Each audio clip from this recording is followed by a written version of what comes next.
Shalom, apa kabar saudara? Kita percaya kita selalu di dalam keadaan yang luar biasa. Pada VOP kali ini, kita akan membahas mengenai kekudusan seksualitas atau sexual purity. Sebagai generasi Yeremia, setiap kita wajib menjaga kekudusan, khususnya kekudusan seksualitas. Namun sebuah riset yang diterbitkan lembaga independen pada tahun 2019 menyebutkan 33% remaja sudah melakukan hubungan seks di luar nikah. Hal ini bisa diakibatkan karena kurangnya pemahaman anak-anak muda akan prinsip-prinsip seksualitas yang benar. Maka dari itu, kita sebagai anak muda harus mengerti tentang hubungan seksualitas yang benar menurut Alkitab. Kita percaya Tuhan menciptakan hubungan seksual itu sakral dan kudus di hadapan Tuhan. Sehingga hubungan seksual hanya boleh dinikmati di dalam komitmen pernikahan. Hal ini dikarenakan hubungan seksual adalah anugerah Allah yang indah untuk dinikmati oleh sepasang suami dan istri yang sah dan sudah diberkati di dalam komitmen pernikahan. Firman Allah juga menekankan bahwa hubungan seksual bukanlah berasal dan akibat dari dosa, melainkan hubungan seksual diberikan di dalam pernikahan untuk menghindari percabulan. Prinsip yang lain adalah hubungan seksual harus dipersembahkan untuk kemuliaan Allah. Kita harus mengerti bahwa hubungan seksual bukanlah sekedar kepuasan fisik semata, namun hubungan seksual memberikan pengertian hubungan yang mendalam antara suami dan istri. Karena hubungan suami dan istri adalah gambaran hubungan Kristus dengan jemaatnya. Setelah mengerti prinsip kekudusan seksualitas yang benar, selanjutnya penting bagi kita anak-anak muda untuk memulai dan menjalani hubungan pranikah atau berpacaran secara bertanggung jawab di hadapan Tuhan. Ada beberapa perbedaan yang paling mendasar dari hubungan pranikah atau pacaran secara duniawi dan hubungan yang bertanggung jawab di hadapan Tuhan. Perbedaan pertama adalah pacaran duniawi hanya bertujuan mencari pengalaman dan kenikmatan dalam percintaan saja. Namun pacaran yang bertanggung jawab kepada Tuhan melihat hubungan pacaran sebagai persiapan untuk menuju ke arah pernikahan. Perbedaan kedua adalah pacaran menurut dunia hanya mengutamakan keintiman dan kepuasan fisik. Tetapi pacaran yang benar harus mengutamakan keintiman rohani dan emosi. Perbedaan ketiga adalah dalam hal komitmen, hubungan pacaran secara dunia hanya berorientasi kepada masa kini, sehingga mudah terjadi perpisahan ketika timbul konflik. Namun hubungan pranikah yang bertanggung jawab kepada Tuhan harus berorientasi kepada masa depan. Perbedaan-perbedaan ini adalah dasar untuk kita membatasi segala bentuk keintiman jasmani dengan kesadaran bahwa hubungan pacaran atau pranikah belumlah mengikat. Mengapa penting untuk setiap kita menjaga kekudusan, khususnya kekudusan seksualitas? Firman Tuhan di dalam 1 Korintus 6 ayat 19 dan 20 berkata, "Atau tidak tahukah kamu bahwa tubuhmu adalah bait Roh Kudus yang diam di dalam kamu, Roh Kudus yang kamu peroleh dari Allah, dan bahwa kamu bukan milik kamu sendiri, sebab kamu telah dibeli dan harganya telah lunas dibayar. Karena itu, muliakanlah Allah dengan tubuhmu." Kita harus mengerti bahwa tubuh kita adalah bait Roh Kudus dan Tuhan sudah menebus setiap kita, sehingga sudah seharusnya kita memuliakan Allah dengan tubuh kita. Dan salah satu caranya adalah menjaga kekudusan, khususnya kekudusan seksualitas. Menjaga kekudusan juga adalah bentuk ketaatan kita kepada Allah. Selain itu juga, saat kita hidup kudus, Tuhan secara khusus bisa pakai kita untuk maksudnya yang mulia. Sebagaimana ditulis di dalam 2 Timotius 2 ayat 21 dan 22. Jika seorang menyucikan dirinya dari hal-hal yang jahat, ia akan menjadi perabot rumah untuk maksud yang mulia. Ia dikuduskan, dipandang layak untuk dipakai tuannya, dan disediakan untuk setiap pekerjaan yang mulia. Sebab itu, jauhilah nafsu orang muda, kejarlah keadilan, kesetiaan, kasih, dan damai bersama-sama dengan mereka yang berseru kepada Tuhan dengan hati yang murni. Sebagai generasi Yeremia, kita percaya Tuhan akan pakai kita dan percayakan kita hal-hal yang besar. Namun sebelum itu, penting untuk setiap kita menjaga hidup kita kudus di hadapan Allah dengan cara menjaga hubungan pranikah atau pacaran yang kudus dan bertanggung jawab di hadapan Allah. Namun, jika kita telah jatuh di dalam dosa seksualitas, Tuhan kita adalah Tuhan pengampun dan adil. Saat kita mau datang kepada Tuhan mengakui setiap dosa-dosa kita dan bertobat, maka pengampunan Tuhan akan mengalir dan hidup kita akan dipulihkan. Selain itu juga, kita harus menjauhi pergaulan yang buruk dan mencari komunitas-komunitas orang percaya, serta kakak-kakak rohani yang dapat membimbing kita di dalam pertobatan. Karena itu, yuk setiap anak-anak muda, bagi kamu yang sedang berpacaran atau masih single, mari kita persembahkan seluruh tubuh kita untuk kemuliaan Tuhan, agar Dia bisa pakai setiap kita lebih maksimal dalam era Pentakosta ketiga ini. Saudara, untuk penjelasan lebih lengkapnya dari tim teologi kami, jangan lupa buka link yang di atas atau scan barcode yang tersedia. Selamat hari Minggu, Tuhan Yesus memberkati.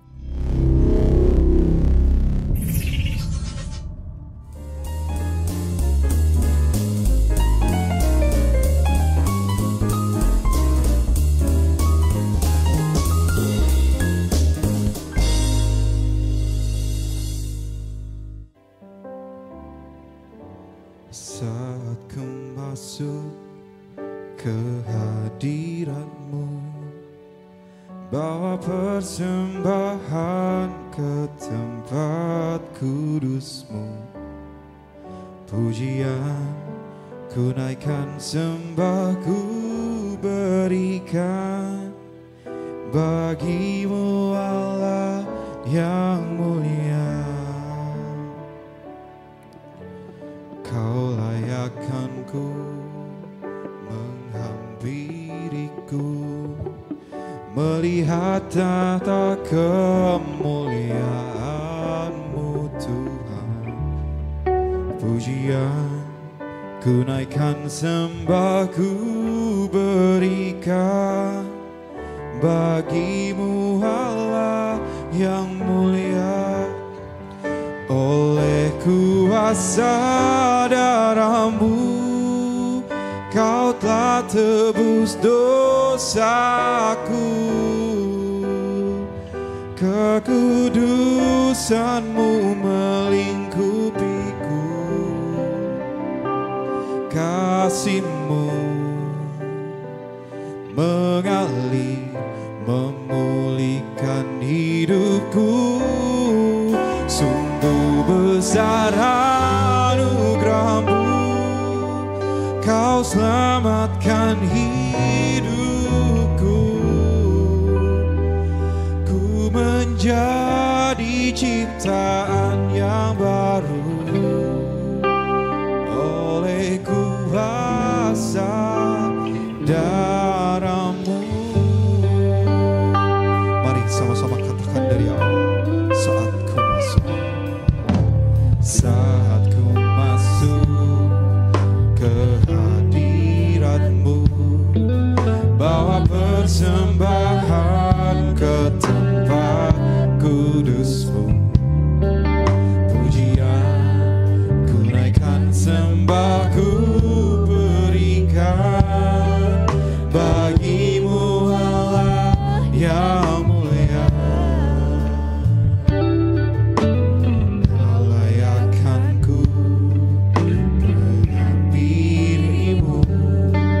Melihat tata kemuliaan-Mu Tuhan. Pujian ku naikkan, sembah ku berikan bagi-Mu Allah yang mulia.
darah-Mu Tuhan, dan kasih-Mu yang mengalir di dalam kami Tuhan. Oh, sungguh besar Tuhan, Kau selamatkan kami Tuhan. Ku menjadi ciptaan yang baru oleh kuasa.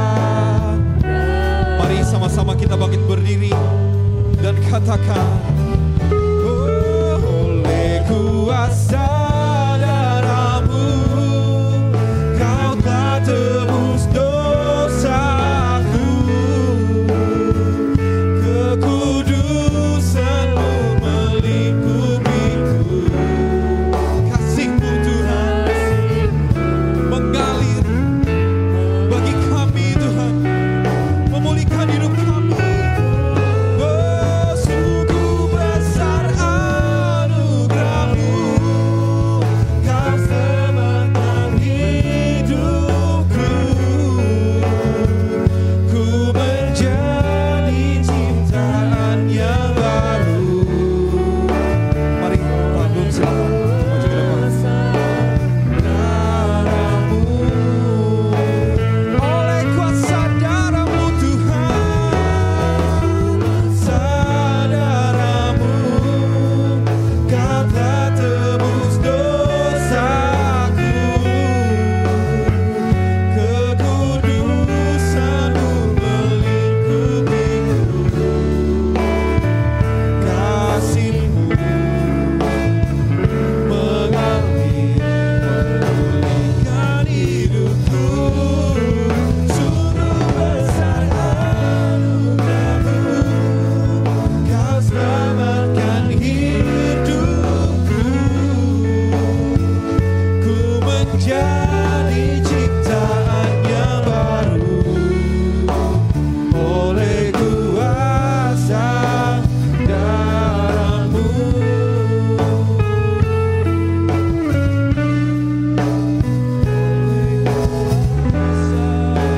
Darah-Mu oleh kuasa, lagi katakan, oleh kuasa darah-Mu.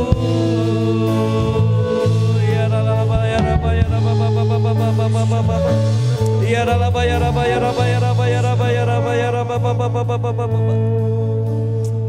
ya Rabba, ya Rabba, ya Rabba, ya Rabba, ya Rabba, ya Rabba, ya Rabba, ya Rabba, ya Rabba, ya Rabba. Ya Rabba, Shikara, ya Rabba, ya Rabba, Yesus, Yesus, Yesus. Terima kasih Tuhan. Terima kasih buat sore hari ini. Ya Roh Kudus, urapi kami. Urapi kami. Nyatakan kuasa-Mu ya Tuhan dalam ibadah kami ini Tuhan. Kami rindu Tuhan lawatan-Mu pada sore hari ini. Biarlah Kau yang bekerja ya Roh Kudus dari awal pertengahan ke akhirnya ibadah ini. Semua aku serahkan ke dalam tangan-Mu. Bukan kekuatan dan kegagahan kami, bukan kepintaran kami, bukan pengetahuan kami, tetapi biarlah Roh-Mu itu yang Maha Kudus, yang memberikan pengertian, pemahaman atas firman-Mu pada sore hari ini. Kami tahu kami lemah Tuhan, kami terbatas. Pikiran kami terbatas. Tapi saya percaya Tuhan, Engkau yang tak terbatas itu akan memanifestasikan kuasa-Mu Tuhan pada sore hari ini. Sehingga setiap umat-Mu merasakan jamahan-Mu, merasakan lawatan-Mu ya Tuhan. Kami rindu itu ya Tuhan. Karena kami tahu Tuhan, Engkau beracara pada sore hari ini. Kami datang kepadamu dengan sepenuh hati kami, dengan kerendahan hati kami ya Tuhan. Terima kasih Bapa. Terpuji-pujilah nama-Mu.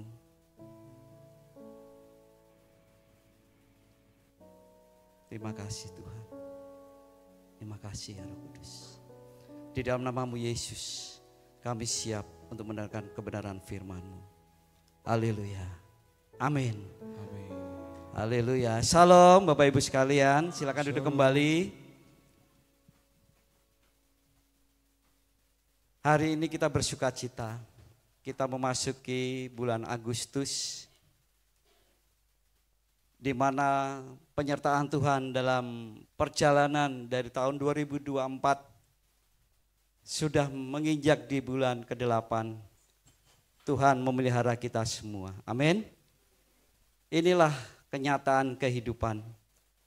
Jadi jangan khawatir, jangan ragu terhadap Tuhan. Sore hari ini saya akan menyampaikan kebenaran firman Tuhan. Karena Tuhanlah yang punya ibadah pada sore hari ini. Saya sebagai alat, dan bukan karena kepintaran saya, bukan karena kekuatan saya, tetapi saya percaya Roh Kudus yang bekerja. Saya belajar untuk mempersiapkan materi. Kemarin hari Sabtu kurang lebih sampai 1:30 pagi. Karena kalau berbicara di depan mimbar seperti ini tidak ada persiapan, maka kita akan kehilangan tema atau alur pemberitaan firman Tuhan yang seutuhnya. Pasti akan banyak kesaksian yang dibicarakan, tapi saya mau belajar.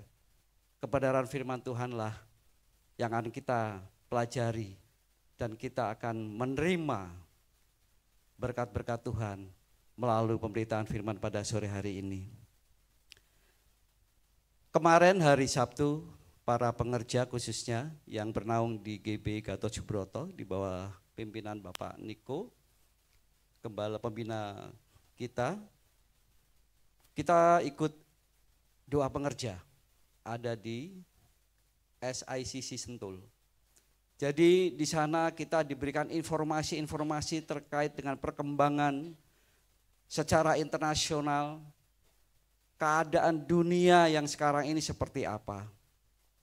Kemarin dari tim teologi dari tim Gatot Subroto memberikan satu paparan yang sangat luar biasa, yaitu terkait dengan kebangkitan rohani atau revival.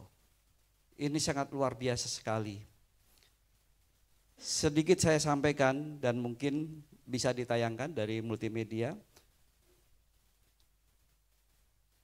Nah, revival ini disampaikan oleh beliau dan ini suatu informasi buat kita. Karena ini terjadi sangat luar biasa sekali, ada di benua Amerika dan Eropa.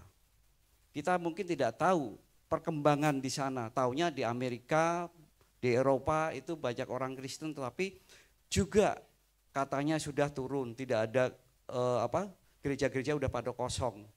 Banyak kan orang-orang tua yang pada hadir di sana. Tetapi di tahun 2024 ternyata Tuhan berkarya dengan luar biasa. Sampai yang terjadi kemarin di tanggal bulan Juli, tanggal 5 sampai tanggal berapa itu? Ada everyone yang diselenggarakan di Indonesia. Itu suatu trigger yang ada di Indonesia, terjadi revival. Seperti itu. Jadi saat ini saya akan coba dibukakan di langsung halaman yang kedua aja, karena di halaman yang pertama ini suatu pertanyaan-pertanyaan dan dari story hamba Tuhan yang memberi penjelasan terkait adanya kebangunan rohani.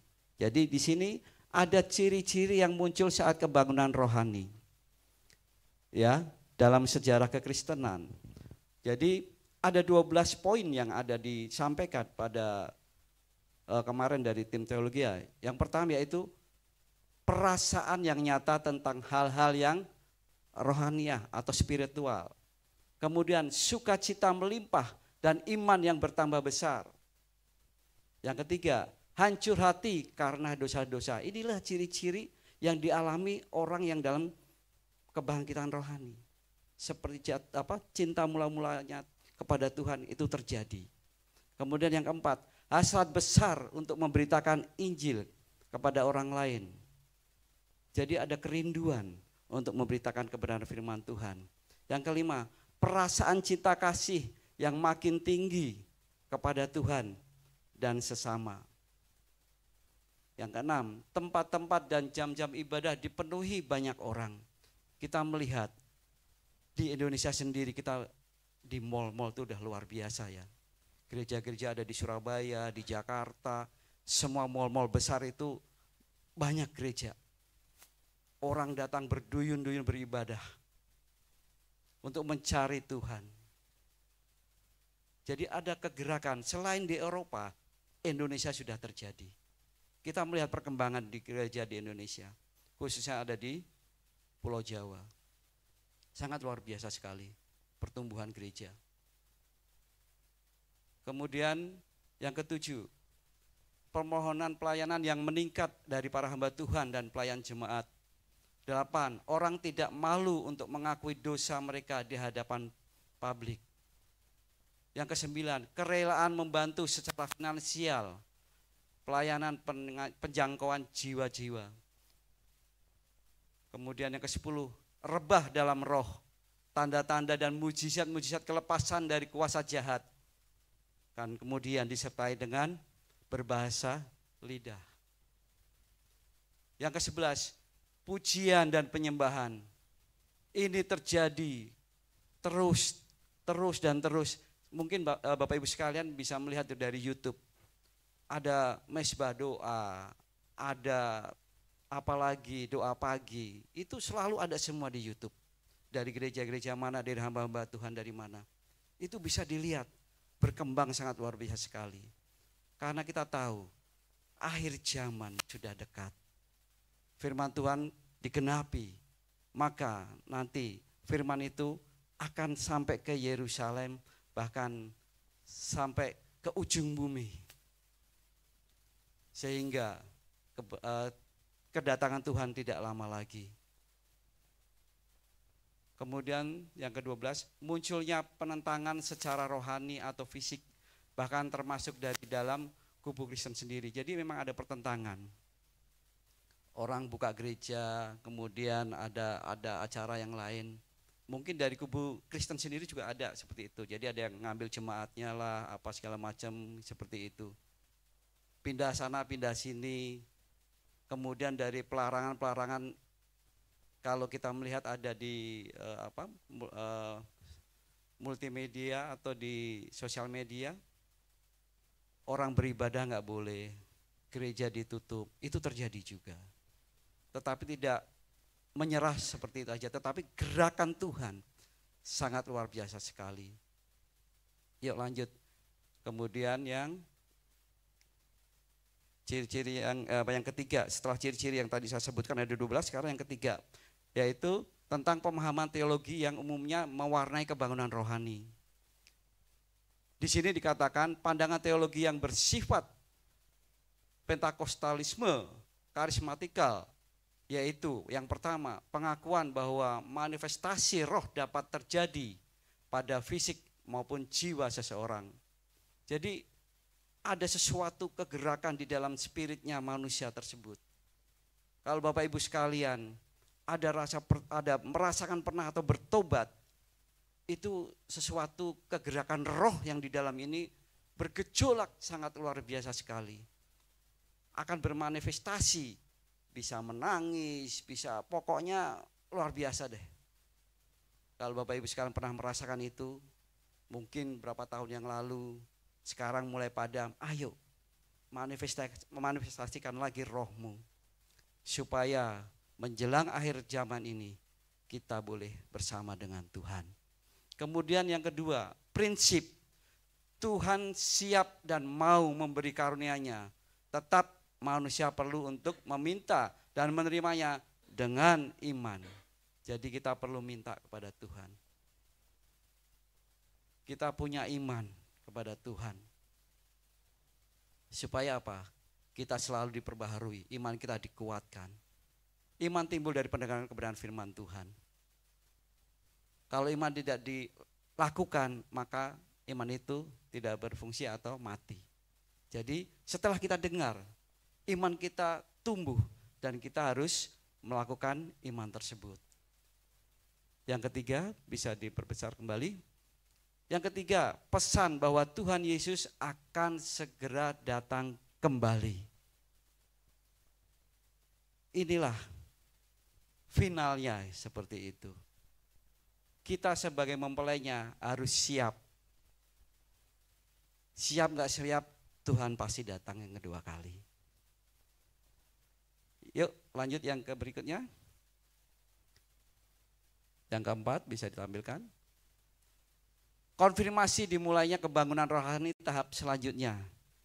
Yaitu, bisa tampilkan everyone. Nah, inilah everyone yang kemarin sudah dibuktikan, sudah dilaksanakan pada bulan Juli yang lalu. Anak-anak muda sini ambil bagian untuk menjadi panitia. Sangat luar biasa sekali. Mereka dapatkan satu pengalaman yang baru terkait everyone ini. Everyone adalah bahwa setiap orang di bumi akan mengalami perjumpaan yang autentik dengan Yesus melalui kuasa dan hadirat Roh Kudus pada Pentakosta 2033. Tidak lama lagi, saudara. Ini bukan menyatakan 2033 Tuhan Yesus datang ya, tetapi inilah yang didapatkan oleh gembala kita, gembala pembina kita, Pak Niko. Lanjut. Dan itu diikut serta juga ada beberapa ministry yang bergerak menuju visi 2033, yaitu dari Biblika, kemudian dari Global 233, kemudian dari Bayan Sukses. Jadi bukan secara pribadinya gembala kita, tetapi ini sudah diikuti dari organisasi-organisasi terkait dengan 2023 ini, everyone itu. Bahkan dari kita, Gatot Subroto, dan memberikan kepada cabang dan rantingnya, kita mengikuti yaitu program Bayan Sukses. Kita diajar di situ supaya kita menjadi fasilitator penjangkauan jiwa-jiwa. Ini sangat luar biasa sekali. Yuk next. Nah, Pendeta Dr. Insinyur Niko Notoraharjo melalui MDPJ April 2024 pada tanggal 15 Maret 2024 Tuhan berbicara kepada saya bahwa sekarang kita memasuki kebangunan rohani tahap berikutnya yang berarti tahap yang terakhir. Ungkapan ini dikonfirmasi oleh dua hamba Tuhan dan organisasi dari James, kemudian dari COG. Ini sangat luar biasa sekali. Jadi gembala pembina kita bukan asal-asalan. Nyata itu terjadi. Kita harus mengikuti tuntunan beliau. Supaya apa? Kerohanian kita terarah. Hidup kerohanian kita terarah. Supaya apa yang menjadi visi dan misinya Tuhan melalui gembala pembina kita itu boleh terjadi. Dan kita sebagai pelaksana-pelaksana yang menjadi umat dari naungan gereja GB Gatot Subroto itu nyata. Visi dan misinya Tuhan boleh dinyatakan melalui gembala pembina kita. Nah, ini yang saat contoh yang terjadi nyata. Kita akan melihat dari benua Amerika Utara itu terjadi kebangunan rohani yang sangat luar biasa sekali. Jadi di sana di California itu terjadi baptisan massal. Ada 12.000 orang memberi diri dibaptis. Dulu zaman Petrus sekali khotbah 3.000. Tetapi tahun ini 2024 terjadi di Amerika Serikat, di California, 12.000 orang memberi dirinya untuk dibaptis, percaya pada Yesus Juru Selamatnya. Ini terjadi di bulan Mei.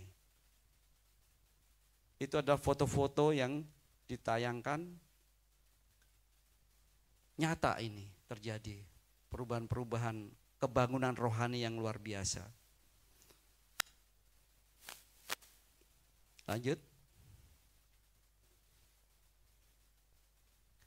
Nah, saat banyak kampus di Amerika chaos karena demo, kemudian kontra situasi di Timur Tengah, ribuan mahasiswa Kristen di berbagai kampus justru menaikkan pujian dan penyembahan. Jadi gambar yang atas yang ada tulisan video itu mahasiswa yang ada di Amerika itu mengadakan doa pagi. Itu ribuan orang di sana. Dia melakukan pujian, penyembahan di sana. Terjadi lawatan Tuhan. Ini sangat luar biasa sekali. Next. Dan juga lawatan Roh Kudus pada untuk Gen Z ya. Ini melanda juga di sana. Enggak kelihatan, sorry.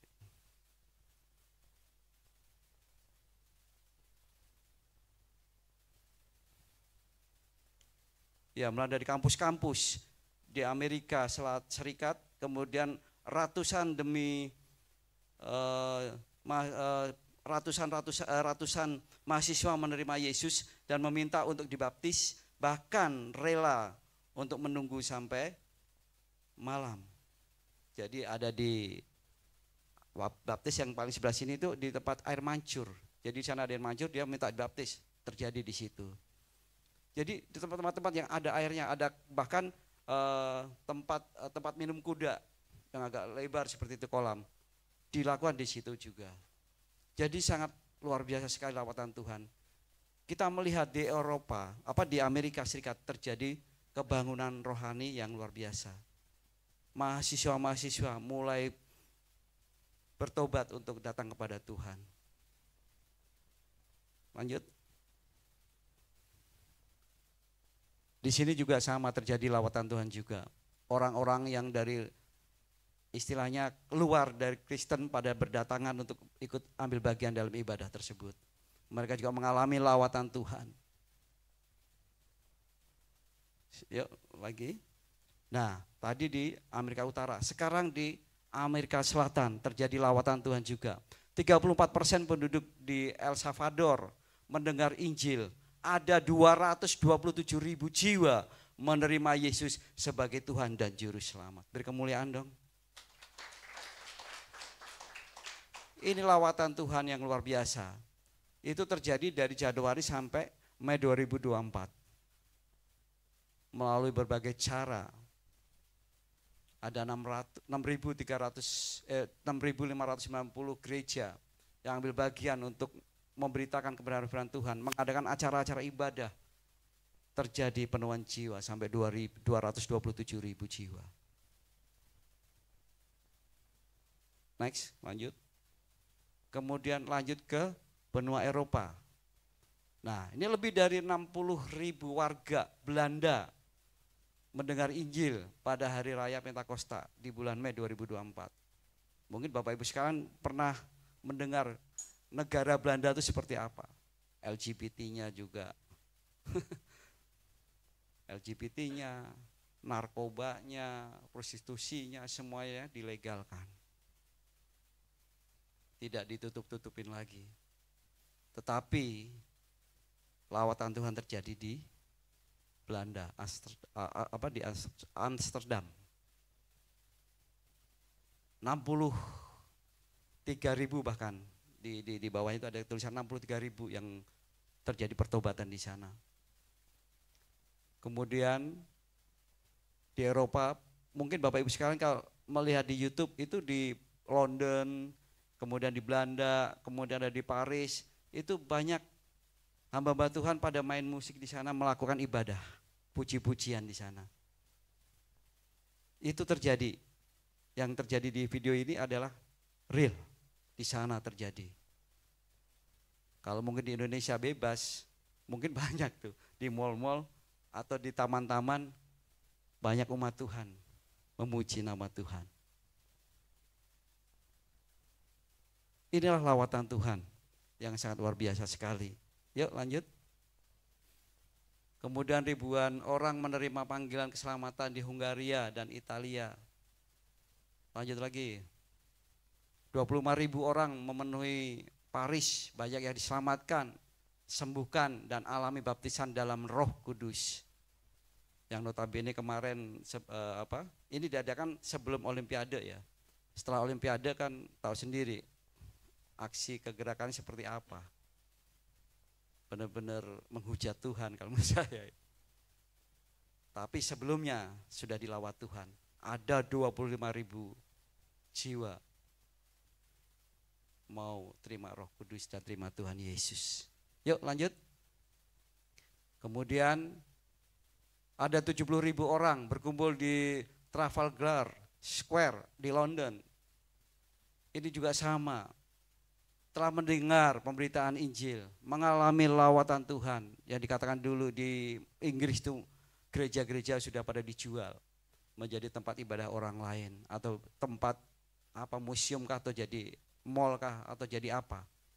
Tetapi 2024 bulan Mei terjadi lawatan Tuhan, 70.000 orang. Mereka mengalami lawatan Tuhan. Yuk lanjut, ada lagi. Ini yang sangat luar biasa sekali. Ini Gen Alpha, umur masih di bawah 12 tahun, sangat luar biasa sekali mengalami lawatan Tuhan. Ini kalau kelanjutan dari video ini banyak anak-anak kecil bisa saling mendoakan, menguatkan. Terjadi kuasa Tuhan, manifestasi roh yang luar biasa sekali. Usia di bawah 12 tahun. Inilah lawatan Tuhan. Oleh sebab itu, kita yang ada di Indonesia harus umat yang percaya kepada Yesus. Ayo semakin giat. Bangunkan jiwa kita, bangunkan iman kita, bangunkan roh kita. Supaya kita mengalami lagi keintiman dengan Tuhan. Supaya di akhir zaman nanti kita boleh diselamatkan. Oke, cukup.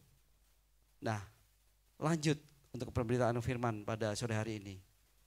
Untuk di bulan Agustus ini, untuk tema kita terkait dengan berjaga-jaga. Jadi saya sambungkan dari hasil informasi dari doa pengerja hari Sabtu kemarin. Saya merenungkan berjaga-jaga, apa yang harus berjaga-jaga itu? Kita harus berjaga seperti apa? Ya, kita melihat dulu dari firman Tuhan dari Matius 24 ayatnya 42 sampai 44. Kita baca bersama-sama ya, 3 ayat ini. 3, 2, 1. Karena itu berjaga-jagalah, sebab kamu tidak tahu pada hari mana Tuhanmu datang. Tetapi ketahuilah ini, jika tuan rumah tahu pada waktu mana pada malam hari pencuri akan datang, sudahlah pasti ia akan berjaga-jaga dan tidak akan membiarkan rumahnya dibongkar. Yang ketiga, sebab itu hendaklah kamu juga siap sedia karena Anak Manusia datang pada saat yang tidak kamu duga. Ya, kalau kita punya rumah, kalau ada sudah tahu nih pencuri mau datang, pasti kita akan siap. Kita entah bawa senjata tajam kah, bawa pentungan kah, atau kita manggil keluarga atau lingkungan supaya maling ini tidak masuk ke rumah. Karena kita sudah tahu.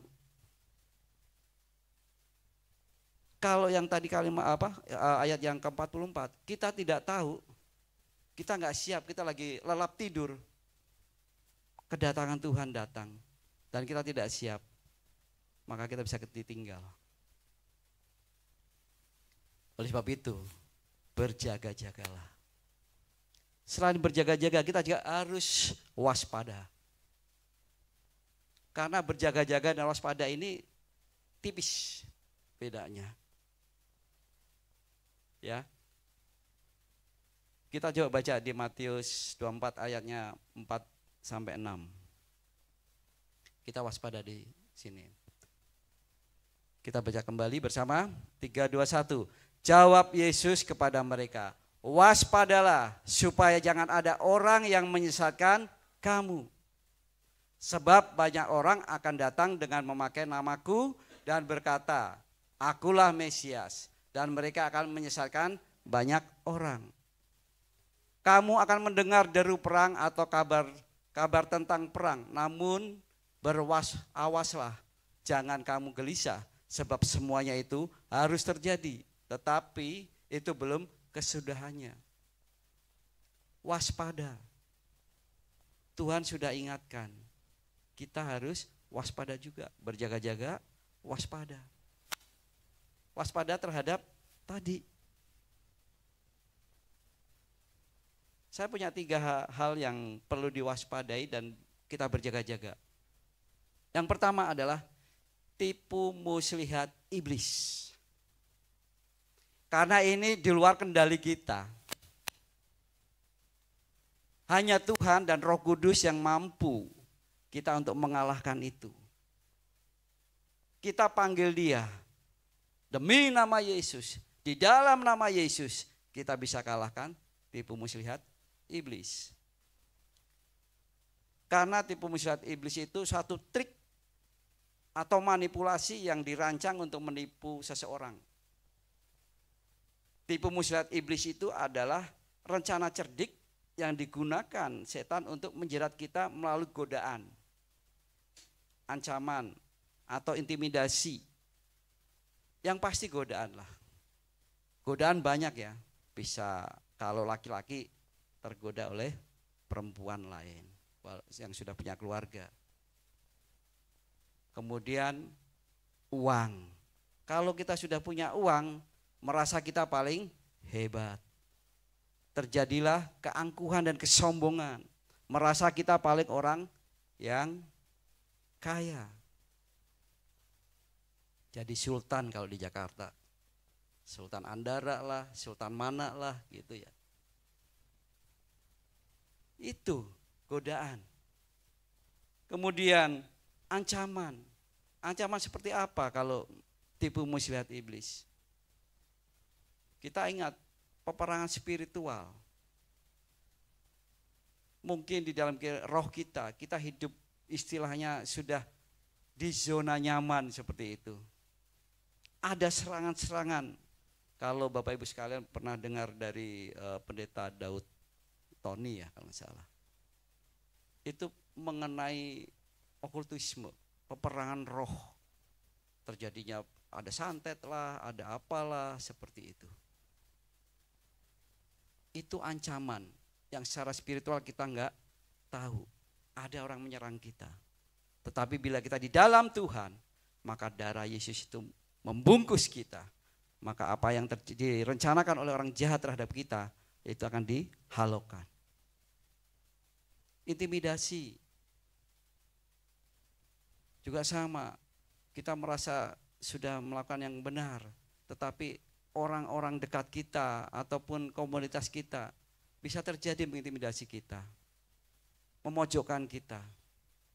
Karena kita sudah merasa istilahnya ikut Tuhan, kita sudah jalan hidup dalam kebenaran firman Tuhan, terjadi, bisa terintimidasi. Bisa dengan keluarga, orang terdekat, siapapun juga itu. Oleh sebab itu, kita harus waspada, berjaga-jaga. Karena tipu muslihat iblis bisa terjadi kapan saja buat kita. Oke, yang kedua, nabi palsu, ajaran sesat sudah marak sekali. Ya, kita melihat mungkin di Indonesia kita yang tahu lah. Ajaran-ajaran pada bermunculan. Yang akan menyesatkan kita kepada Kristus. Untuk kita jauh kepada Kristus. Nah, nabi palsu atau ajaran sesat ini adalah mereka punya satu rencana, dan itu ada fakta bahwa nabi palsu itu memiliki 2 buah tanduk seperti anak domba, menunjukkan bahwa ia berpura-pura seperti Kristus, namun ia berbicara sebagai naga atau iblis. Ya kita nggak usah jauh-jauh lah, kita pernah mendengarkan saksi Yehova. Dia tahu tentang firman Tuhan, dia tahu tentang Alkitab, tapi dia nggak percaya Yesus.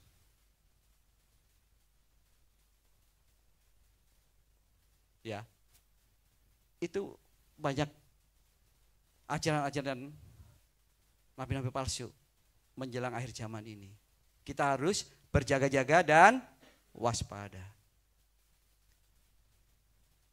Dan kemudian dia mengekspresikannya adalah seperti iblis yang mutlak nabi palsu seperti itu. Dia tuh bekerja bukan untuk dirinya sendiri, tetapi untuk antikris. Ya, nabi palsu, ajaran sesat arahnya ke sana. Itu bekerja bukan buat dia, tetapi bekerja untuk kerajaan setan, antikris.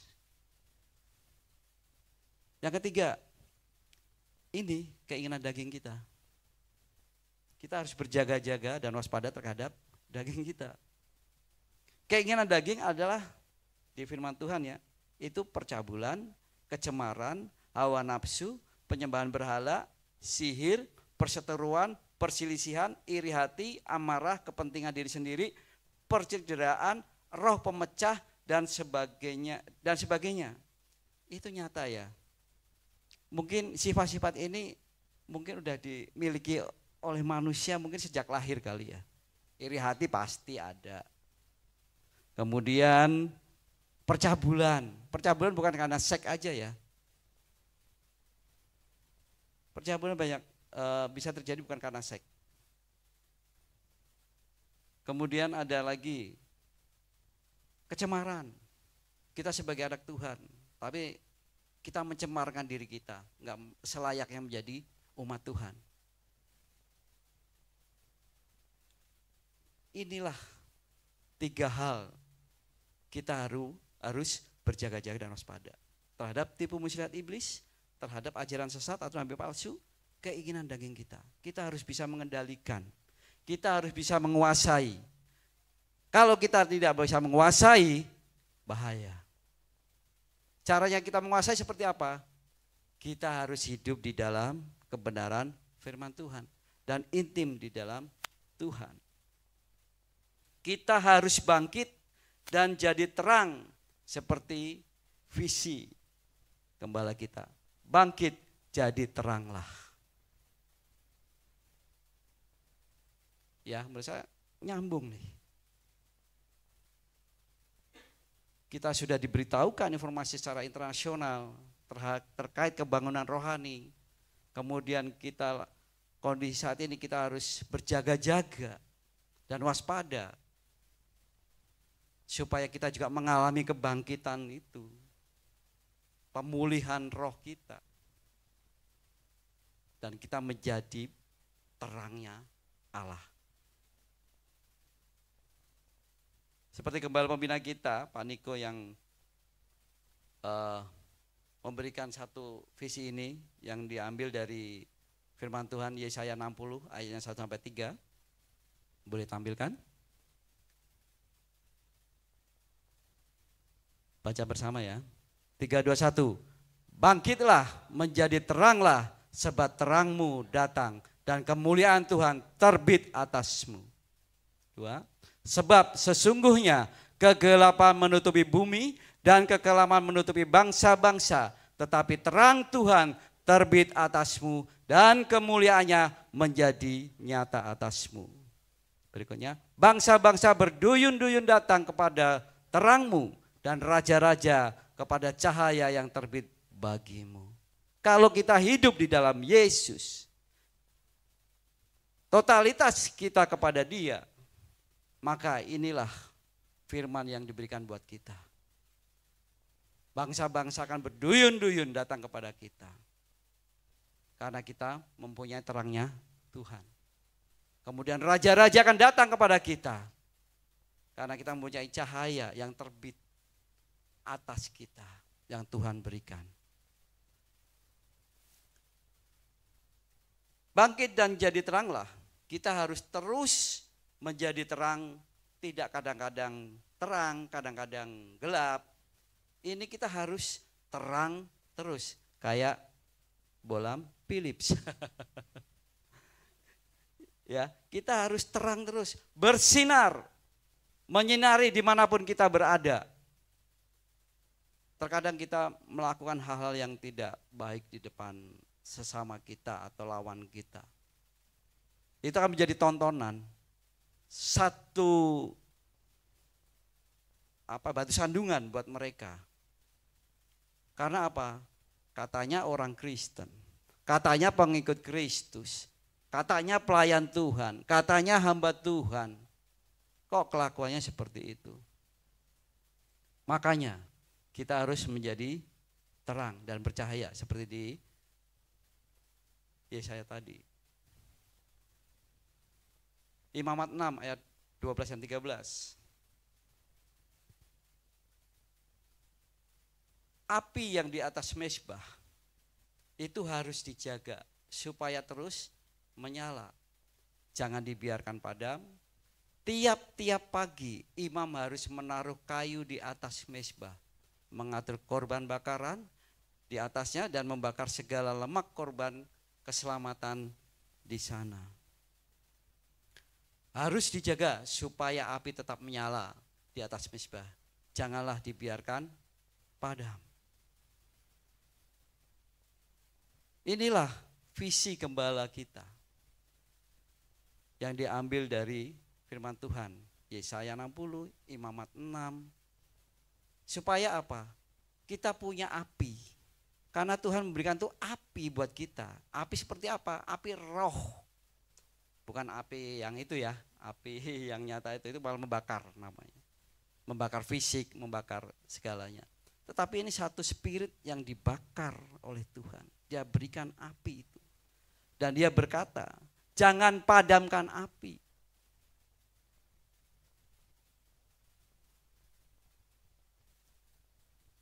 Karena di sini Tuhan sudah kasih ada 3 api yang dia beri. Ada 3 macam api itu. Yang pertama, api Roh Kudus. Siapa yang suka mendoakan Roh Kudus? Padahal harus dibangunin, ayo bangun. Doa, doa, sembah Tuhan, sembah Tuhan. Ah, masih ngantuk. Habis nonton bola semalam. Ah, masih ngantuk. Habis lembur semalam. Padahal Tuhan sudah gerakan. Berkat Tuhan itu tidak perlu dicari dengan apa ya? Kayak ngoyok gitu loh. Hati-hati. Jangan sampai kita diperbudak dengan pekerjaan. Karena berkat Tuhan itu bukan jerih lelah atau upaya kita. Berkat Tuhan datang itu ya dia akan memberkati kita. Saat tidur pun Tuhan memberkati kita. Percaya itu firman. Kalau kita nggak percaya itu, hidupmu kasihan deh. Engkau akan berjerih lelah dari pagi pulang malam, pagi pulang malam. Ada hasilnya apa? Udah bisa beli mobil? Udah bisa beli rumah? Enggak kan? Coba berserah sama Tuhan total. Saya alami itu. Selama saya bekerja di suatu perusahaan, dari sekitar 27 tahun saya mengabdi di perusahaan tersebut.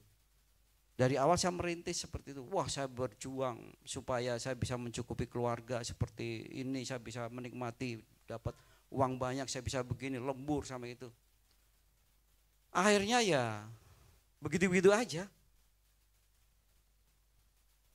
Kayaknya udah maksimal tuh, udah perasaan kayak udah ngoyok gitu, udah ngotot gitu, bekerja keras. Karena tidak melibatkan Tuhan, makanya kita merasa kita sendiri yang paling kuat.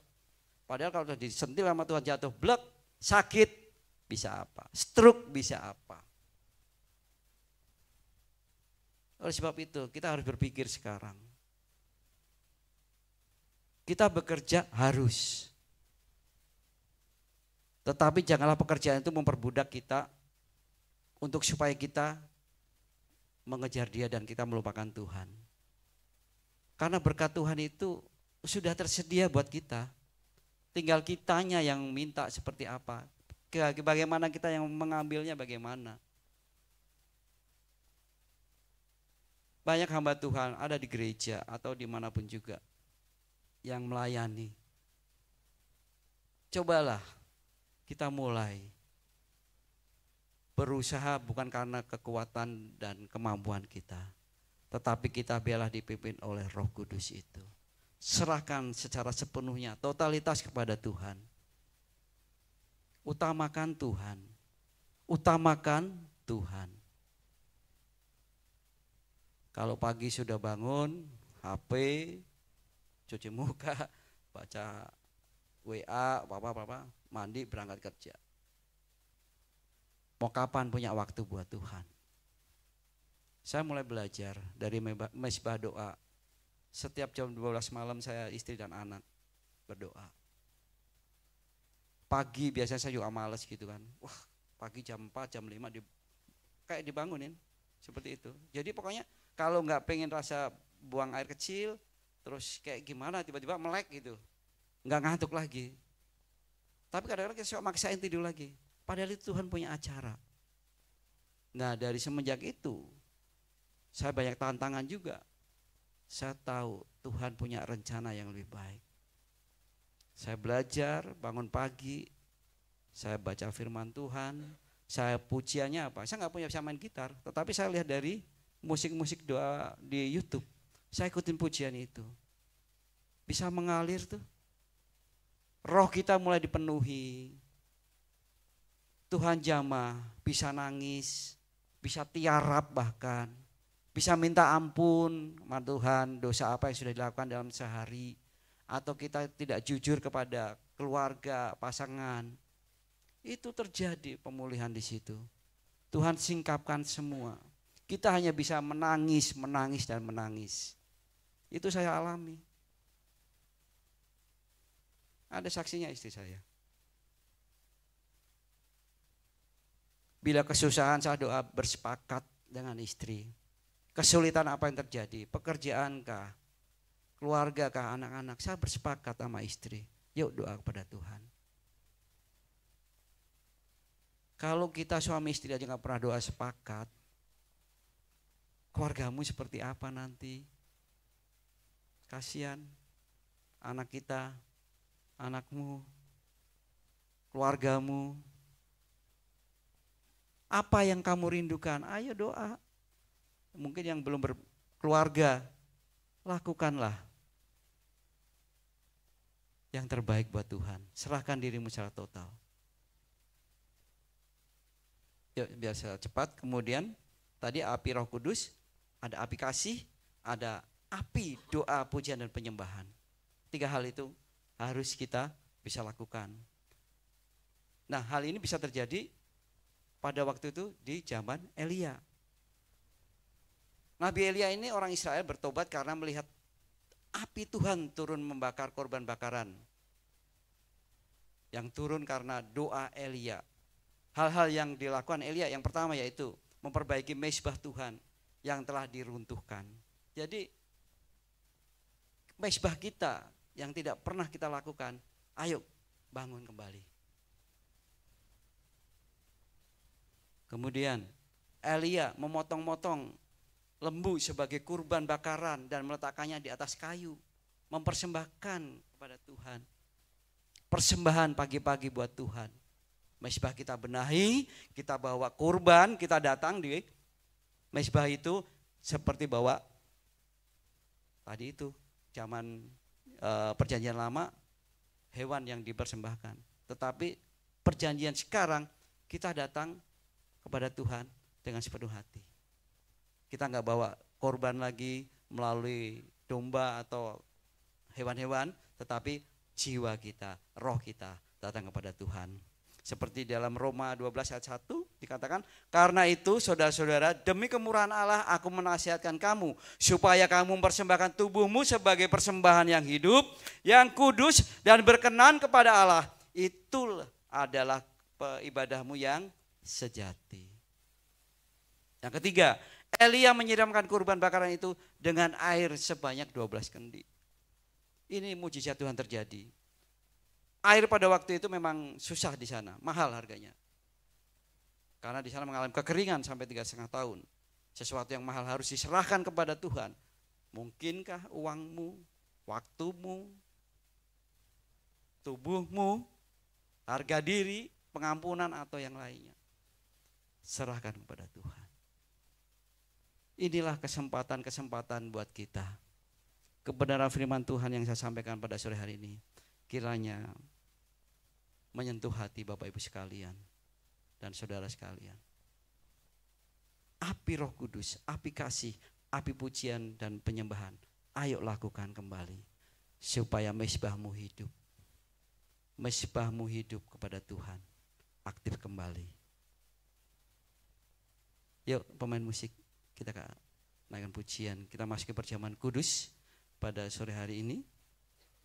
Biarlah firman kebenaran ini yang melandasi untuk memasuki perjamuan kudus, untuk memulai perubahan-perubahan yang baru, menyatakan kepada Tuhan, karena anugerah-Mu ya Tuhan, aku boleh mengalami itu, aku boleh mengalami pemulihan, mengalami kesembuhan, mengalami keberkatan. Mari bangkit berdiri bersama-sama, kita akan pujian penyertaan-Mu Tuhan.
Anugerah-Mu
Terima kasih Tuhan buat sore hari ini. Kami sadar bukan kuat dan gagah kami, tapi karena anugerah-Mu kami boleh ada saat ini. Dan kami boleh kuat karena anugerah-Mu Tuhan. Terima kasih Bapa buat kebenaran firman-Mu sore hari ini. Kalau saat ini kami berhenti Tuhan, hamba berhenti untuk menyampaikan kebenaran firman-Mu. Biarlah Roh-Mu, Roh Kudus-Mu yang meneruskan itu semua bagi jemaat-Mu Tuhan. Jamah mereka, lawat mereka, supaya mereka mengalami mujizat Tuhan, mengalami pemulihan, mengalami kesembuhan, bahkan mengalami keberkatan. Terima kasih Tuhan, terima kasih. Kami siapkan diri kami Tuhan, untuk mengingat akan pertolongan-Mu dan pengorbanan-Mu Tuhan di kayu salib 2000 tahun yang lalu Bapa. Hari ini kami akan lakukan Tuhan, untuk melakukan perjamuan bersama-Mu ya Tuhan. Mari persiapkan perjamuan pada sore hari ini. Bapak Ibu sekalian, ada yang belum terima untuk perjamuan? Roti dan anggur? Kalau belum coba bisa lambaikan tangannya, nanti para asir akan membantu. Puji Tuhan. Anugerah-Mu oh Yesus, anugerah-Mu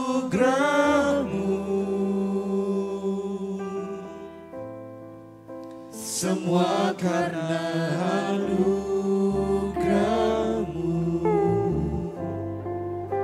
bukan karena kekuatanku.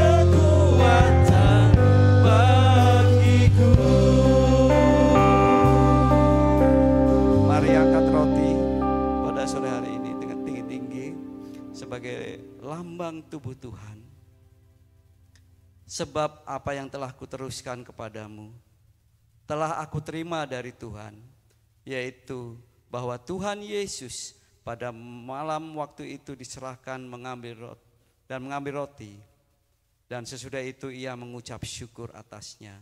Ia memecah-mecahkannya dan berkata, inilah tubuhku yang diserahkan bagi kamu, perbuatlah ini menjadi peringatan akan aku.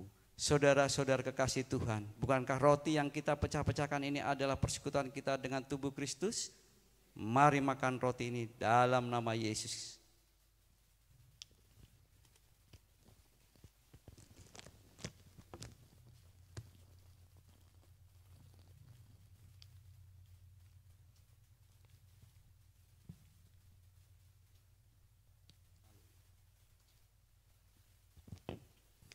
Mari angkat cawan tinggi-tinggi. Darah sebagai lambang penebusan Kristus buat kita, yang telah dicurahkan darahnya bagi kita. Demikian juga ia mengambil cawan sesudah makan lalu berkata, cawan ini adalah perjanjian baru yang dimeteraikan oleh darahku. Perbuatlah ini setiap kali kamu meminumnya menjadi peringatan akan aku. Saudara-saudara kekasih Tuhan, bukankah cawan pengucapan syukur yang atasnya kita ucapkan syukur ini adalah persekutuan kita dengan darah Yesus? Mari minum cawan ini dalam nama Yesus.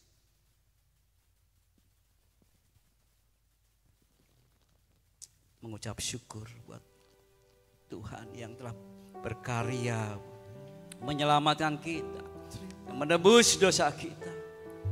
Ya ralaba shekara ya nama ya raba laba laba laba. Ya ralaba shekara ya nama ya raba baba baba baba.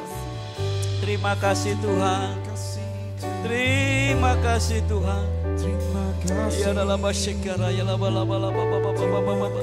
Mengucap syukur kepada Tuhan. Naikkan syukurmu pada Tuhan.